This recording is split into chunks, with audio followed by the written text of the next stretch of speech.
At least 24 people have been charged in New South Wales over deliberately lighting some of the fires that have devastated vast parts of Australia.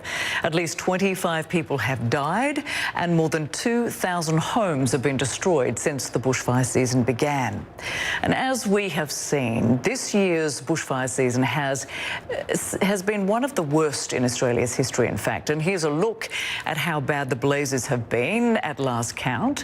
About 2,700 firefighters were battling the blazes across the country, and in New South Wales there are about 136 active fires. The University of Sydney estimates almost 500 million animals have died across New South Wales, including close to 1/3 of the koala population. In total, more than 14 million acres have burned across Australia's 6 states. Well, the fires are so bad, the smoke is visible from space, and it's managed to migrate to the other side of the world from Australia. The UN says the skies as far away as Chile and South America have gone grey, and the sunset in Argentina's capital, Buenos Aires, had turned red.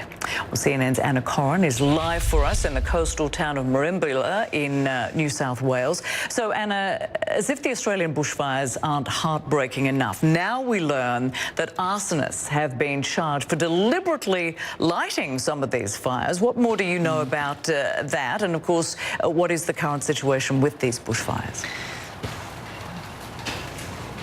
Look, Rosemary, we knew that people had deliberately lit fires. Unfortunately, this happens every single summer, but the number is quite staggering. And when we see the pictures, when we see the devastation, the lost lives, the homes, the livelihoods destroyed, it just beggars belief. When I spoke to the fire captain of Cobargo yesterday, in which dozens of homes were destroyed, 3 lives lost, when I said to him, how do you feel knowing that people light fires? He said, clearly, these are people who need help. They are mentally unwell. Why else would anyone do such a heinous act?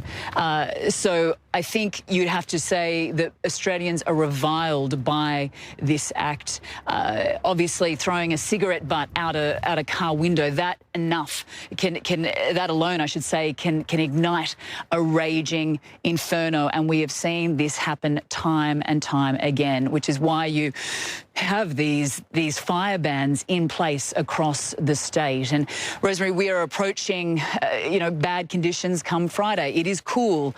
Conditions have eased. There is a great deal of humidity in the air. So really, it's a little bit misleading, but we know come Friday, those dry, hot, windy conditions will return, and it will take nothing to whip up the fires. We went up with the Rural Fire Service air attack supervisor. He had not been in the air since the fires roared through this area of the far south coast over the weekend.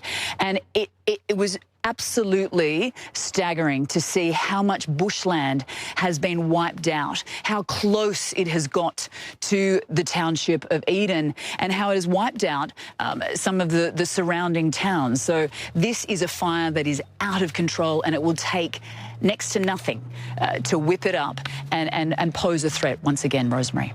It is just tragic on so many different levels. Anna Corrin joining us there from Merimbula in New South Wales. Appreciate that.